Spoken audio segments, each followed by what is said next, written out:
One, recording. All right. Hello, everyone. Welcome to LFC Delaware's, we'll call it the maiden voyage of our podcast, even though we technically had one trial run for some of our people to look at. This week, we've picked a sort of interesting global topic, pun intended. So I've entitled it Liverpool, biggest club in the world. So we're going to talk about kind of the worldwide appeal of Liverpool and why it really is a worldwide phenomenon. And I don't think that's just a bunch of homers talking about it that way. But what better way to talk about it is we want to share our stories from LFC Delaware. So why don't we have an international, our own Charlie Richards, give us a story here with how he became a Liverpool fan all the way down under. So Charlie, over to you. Thank you, Tim. It was interesting. We started this. We're not exactly sure who started it on Facebook. The discussion of us. So this was my first Liverpool memory or major Liverpool experience, and then so I was thinking about it and the Honourable President Paul here tagged me, so then I felt compelled that I had to share. And it was interesting because initially, I mean, it's a little bit grey where my real passion from Liverpool began. Maybe we can help you draw it out in this conversation then. Yeah, right. Well, it's. I mean, okay, so from Australia and graduated high school in '95, and back then, in the early '90s, I remember a number of my friends were Manchester United fans, and I guess it was probably a case of jumping on the bandwagon because they were newly successful under Ferguson and knocking Liverpool off their perch, as he said. And I've never ever been one to jump on a bandwagon, so that really kind of steered me away from United. But at that point, I really had no rooting interest in the Premier League. My favourite Australian player was Harry Kewell, and in 2003 he joined Liverpool, and so that was really the point where I thought, that would be my team. He'd played previously with Viduka at Leeds, and and so I'd recalled that. But I think Australian, for those of you who don't, know these things. So I guess that was really where my attachment to Liverpool began, and I'm the kind of person that once I'm attached to a particular team, that's it. But I wasn't necessarily strongly attached, and I didn't really, have an intense passion for the team. Living in Australia, early 2000s, you didn't have a whole lot of opportunity to see a lot of Premier League games. And I mean, I was doing other things. I was playing rugby at school and, playing cricket and plenty of other things that a high school kid was doing. But then I moved over here to the US in 2004, and I guess I had the ability to follow Liverpool more. And I recall when I was living, with my cousins in about 07, 08, I know that I was following Liverpool. I know that my cousin, followed Liverpool a bit. When I moved into a place, my neighbor was a Chelsea fan for no good reasons. I got stuck into him about that a lot. So I was at that point, attached to the club.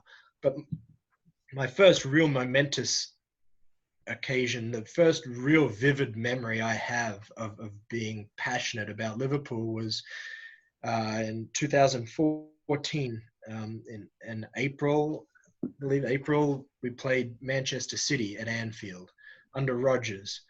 And that was, when we were really looking good to win the title and playing some really exciting football under Rodgers. Really, Suarez and Sturridge and Sterling, as much as I hate to say it. And Gerrard was still there. It was really an exciting team to watch, and they were playing some fantastic football going forward and some uninspiring football keep going the other way. But watching this game, and I remember watching them sing "You'll Never Walk Alone," and I really was literally weeping. I mean, it was so emotional, and it was absolutely incredible. 25th anniversary of Hillsborough was 2 days, in 2 days' time, I think. And it was absolutely fantastic. And then, of course, it was an enthralling match where I think we took a 2-goal lead, and then they came back, and then Company sliced off Company's foot right to Coutinho, who, one timed it in to the goal and set the crowd wild. And I mean, at that point, it was looking really, really good for us to break that snide and win the league, which unfortunately we didn't. But before we get to the disappointing piece, it's really interesting because Josh Lindsay, who I know you guys have not met, I know Sean met, who was the founder of our club, was at that game. Yeah. So incredible emotion. I mean, and you could just feel it. And like I said, the Kuhl drew me to Liverpool. But then the more I looked into Liverpool, the more I learned about the way about the club, about the city and the tendencies of the city, whether it's political or otherwise. As an Australian, you have a pretty good rivalry. It's friendly, but a pretty strong rivalry with the Poms, we would call them, the English, the Limeys, as they're known over here. So you have the Ashes cricket, rugby union, rugby league. When you get to the Commonwealth Games, which was the Olympic Games for the Commonwealth countries throughout the world, Australia was really pretty dominant and right up there, and I think England was almost always the one that was the closest rival to us. It's kind of like, I guess, the US and Russia have historically been with the Olympics. And so you get that really intense rivalry. And so I wouldn't say I disliked them, but I didn't have any real great affinity for the Poms. And the fact that Liverpool is, not English Scouse, it's us versus them. And since the Thatcher, controlled, what do they call it? Political. Yeah. Right. The controlled decline, managed decline of Liverpool and cutting the channel into Manchester and all that. And so more and more, I just, I really feel like it's almost like Liverpool and I were meant to be, I was meant to be a Liverpool fan, and I fell into it. But, it's certainly something that sits very, very well for me, and I feel very comfortable about. And and hey, in the last 3 years, it's certainly easier to become really, really passionate about an outstanding football club, and the fact what Klopp has done since he took over from Rodgers. Hey, when Rodgers was there, and look, I'm generally loyal to a fault, and even when they fired Rodgers, I'm like, oh man, he drew with Everton at Goodison Park. Is that bad a result that now's the time to pull the trigger on this? But in hindsight, I think it was because they could get Klopp, and they wanted to get him before anyone else did, and hey, proof's in the pudding. It's obviously been an outstanding decision, and I can't speak highly enough about Klopp and what he's done with the team, but also with the entire organization. Absolutely phenomenal. Jolly. So, Harry Kuhl question. Yeah. He wore the number 7 shirt, right, at Liverpool? I think he did, yeah. I think he did. Which is interesting, because 7 is obviously an iconic number for a Liverpool player. My memory of him, by the way, is Benitez loved him and selected him for 2 Champions League finals, completed. Yeah. Just saying. Yeah. He Yeah. was No, a talented footballer, though, for sure. it's a shame I wasn't following them more closely for Istanbul, even though I was a Liverpool fan. I didn't have that. I really don't have that as a memory of a recollection of my Liverpool following. But when I watched the videos of it and the incredible comeback and the crowd singing "You'll Never Walk Alone" at halftime, not necessarily out of belief that they could do it, just out of support for the guys. Yeah. Wow. Just wow. Yeah. Well, it's interesting that you bring up 2005 because one of the questions that I had to kind of throw out there, not really expecting a good answer to, but so prior to last year, our only Champions League or European Cup, however you want to refer to it, in 30 years was 2005. And with this current season in limbo, we're still 30 years without a Premier League championship or a league championship. So what exactly do you think it is that makes Liverpool one of the most popular, if not the most popular clubs in the world? I guess you talked about in the 90s, they were on your radar, even though they were kind of sort of up and down and maybe doing some good things. Does anyone have like any opinions on that or insight other than socio-political things? Oh, lots of opinions. So one thing I know for a fact is that the first time you could see a lot of English soccer in Asia was in the late 80s when Liverpool were clearly the predominant team. Huh. So for sure there's a generation of people that love Liverpool, and hopefully enough of them passed on their love to their kids. That I think permeates things. I don't.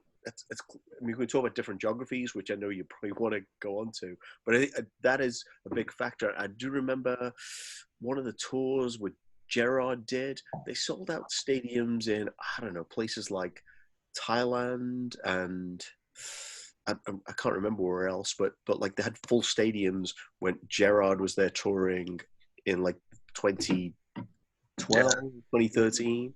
Yeah. And Australia, though, despite Charlie's resistance to POMs, has a lot of POMs there. So they, like I think the Perth Supporters Club my sister lives in Perth. The Perth Supporters Club has 6,000 members. Wow. Wow. So I think there's something different about Australia compared with the rest of Asia, but there is something about Asia that. The Aussies filled the MCG to watch Liverpool play. One of the most amazing "You'll Never Walk Alones" I've ever heard in my life. The MCG holds 110,000 people. Wow. Yeah, I was there. I took a tour of it.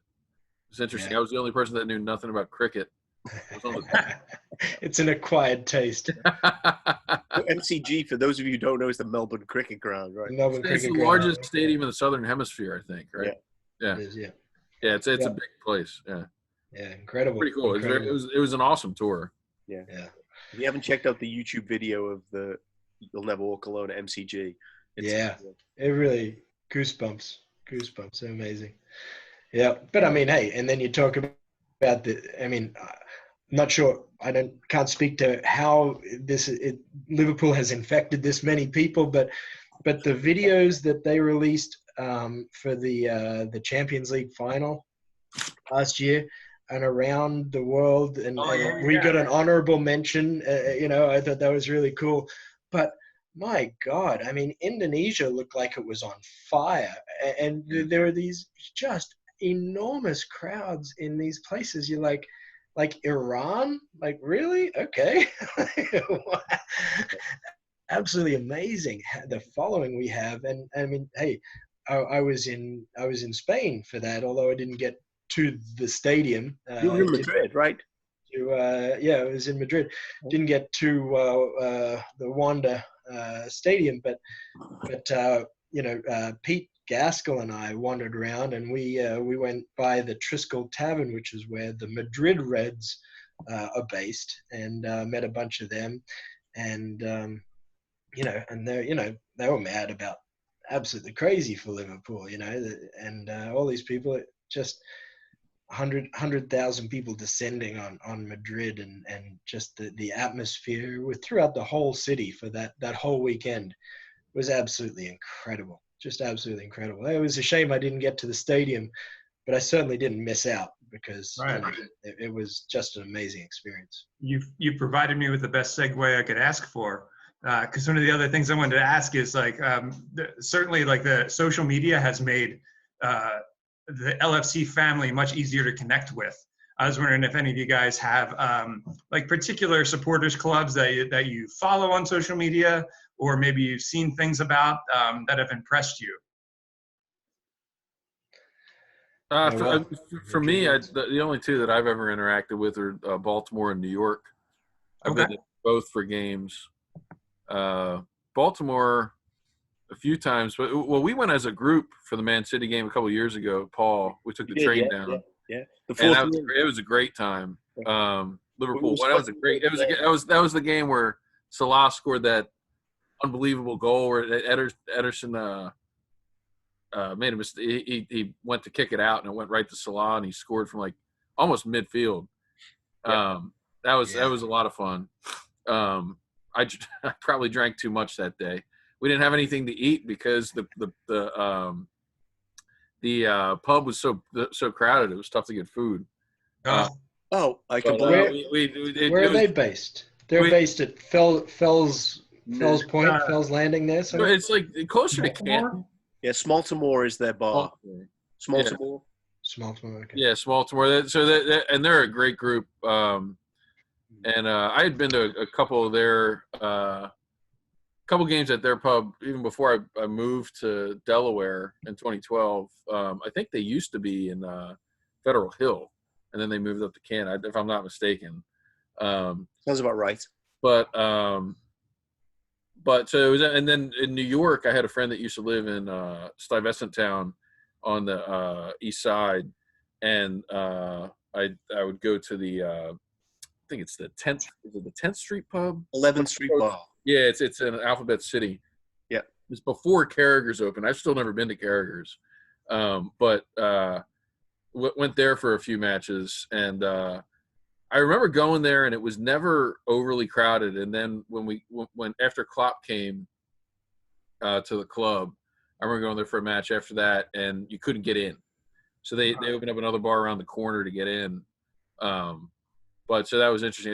That's a really small place, but yeah, it was so those are the only two I've really interacted with. But yeah. Such a funny side note that when like it probably shows how American I really am, that when I say international clubs, you say American clubs. I'm like, no, I'm talking international clubs. Oh, I'm sorry. I thought you meant other supporter clubs.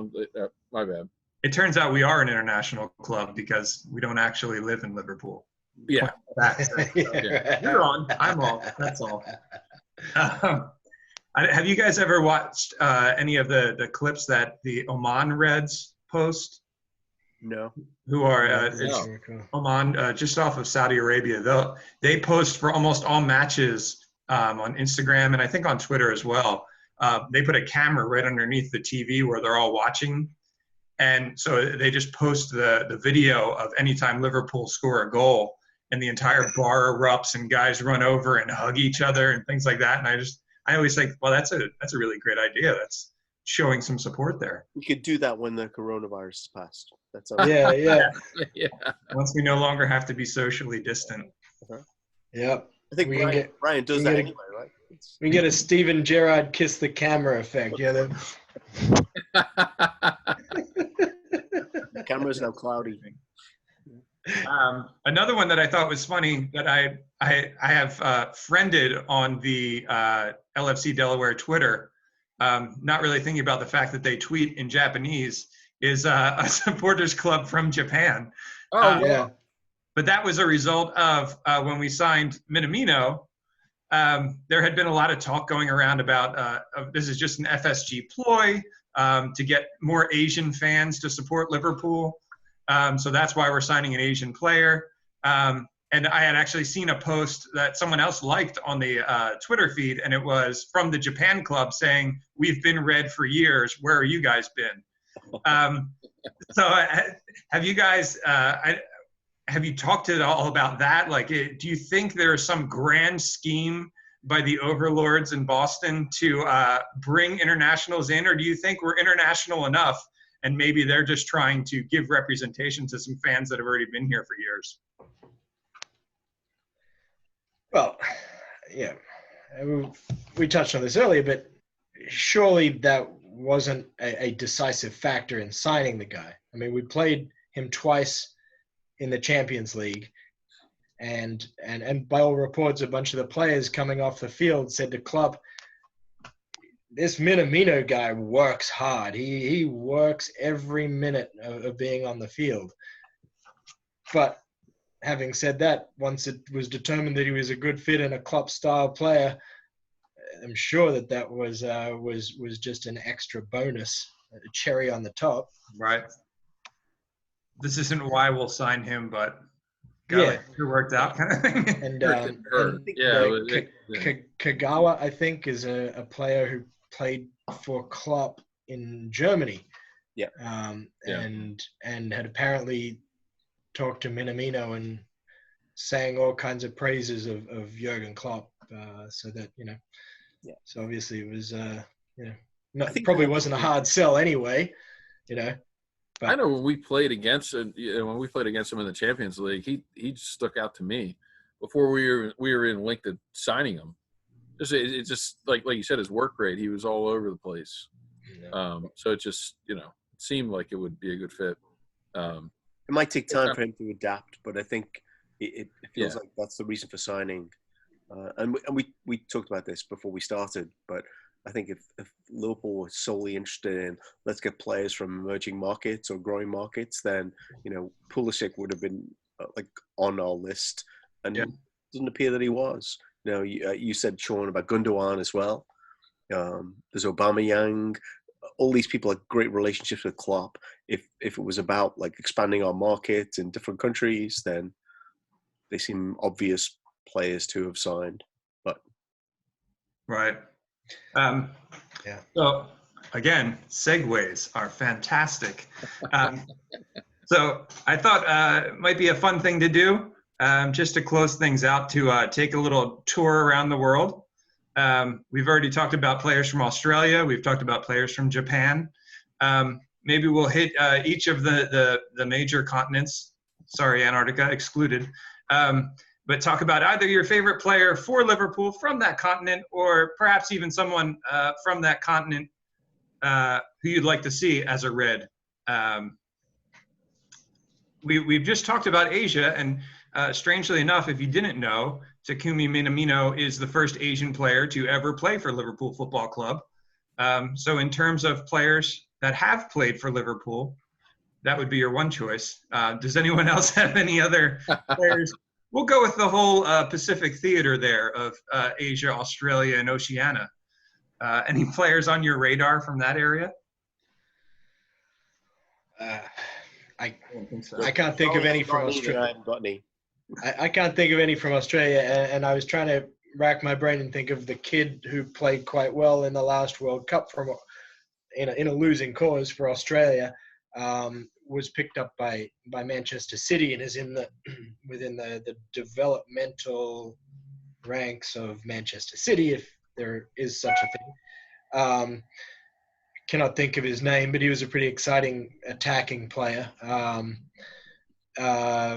No one else really comes to mind. I mean, Australia's, as far as I can tell, there's a few in the Premier League. Aaron Mooy, as a goalkeeper, but it's almost on the which we're now going to have to bring in new players. I mean, we're coming out of a relative golden era for Australia with Tim Cahill, who unfortunately was on the other side of Merseyside, and Harry Kewell and these kind of guys. But Jedinak played for Crystal Palace, I want to say. Sevilla, yeah. But I can't think of any Australians that tend to excite me, going towards the future. Nothing comes to mind from a local mind as far as that goes. Someone who should know. All right, how about an easier question? I know Paul might have an answer. One name. Okay. In the rest of Asia, I mean, if Heung-min Son became available, Yeah. He picked off with what's going on at Spurs. I think he'd be an awesome addition to our squad. Where would you see him fitting in? Mostly on the bench. But Champions Leagues and against Shrewsbury Town. yeah, maybe. So I think so. One of the things we have to factor in is, in the normal world, the African Nations Cup is going to take place right in the middle of our season next year. Yeah. Right. And so, the addition of Minamino is good. Yeah. If Timo Werner decided to come over, I'm sure Liverpool are not going to spend a lot of money on Son, but if he chose to leave, I think he'd be a really good fit in our team. Yeah. If he got annoyed enough with whoever that guy is in charge over there right now. Yeah. Yeah. If I remember his name. Can't see that For happening. now. Yeah. So the question I was going to say is African players. Obviously, we can say 2 players that have played for the club that are pretty decent, and as we have perhaps the 2 best African players in the world on our roster at the moment. Anybody on your radar that you would like to see? I know, Paul, I think we talked about at least one guy who we unfortunately saw how well he played. Not picking up. No, I'm blanking on who because I was thinking number 3 was Naby Keita, by the way. Oh, well, I was saying we had talked about Sarr a lot prior to the Watford match starting. Right. Yes. And then he showed us how well he actually played. So we've not done too bad with Senegalese strikers, right? Right. Yeah. No, I recall now. Yes. Yeah, but again, with AFCON in the middle of the season, it's a shame, but that's really got to devalue these African players right now. I mean, to every club. Right. Like, we get him, but. Yeah, you're signing him for, though, maybe the season doesn't start till December. Yeah. Right. Yeah, that's not. Could be a shortened season, which just could hurt even more, missing them for more games. But could also help us keep them a little bit for another year. Not that I think they'd leave anyway, but. So is that what everyone's reading by this Premier League decree? Is that no matter how long it's delayed, they will finish this current season, even if it's finished by November? That's what I don't think that anybody knows, but that would be my guess. Is that so? A friend of mine described this to me. He said, "Yeah, so Liverpool winning the league's one thing, but think about all the teams, Leeds, these teams trying to get promoted, and then the teams getting relegated. That's a much bigger problem. So I think they're going to have to play out the season at some point." So someone asked me this question the other day on a different call, but as I understand it, the Premier League would have to pay back almost £760 million if the season's not completed. And I think that has led to them being... Pay back to who? The TV deal with Sky and all that? Sky? Yeah. Well, these other clubs, I think, would also sue them. I mean, if you're Leeds or who's the other? Is West Brom? West Brom, yeah. They're likely to get promoted. Yep. Yeah. I would think you'd sue the league. Well, I've heard arguments about no relegation, but 2 clubs promoted, which would be the 2 who are clearly out front. You just don't have that 4-way third place playoff. Then you play a 22 league season, 22 team. Yeah, I've heard that too. season. But then you could also say, well, what about the team that's in third place? They're not as far out in front, but they could still sue. I mean, they're going to be in the playoff, but The team in third place would have as much right as the team in 6th place because right. Yeah, well, they all could, but they all could see that. It's just it becomes a lot more complicated, I think, for that scenario. Well, they could sue the Chinese because it's the Chinese virus that did it. I'm sorry. It's a mess. But I think because of the relegation and promotion, it makes it a lot more complicated for the Premier League or any of the soccer leagues, I think, than it is for the NBA can just cancel the season.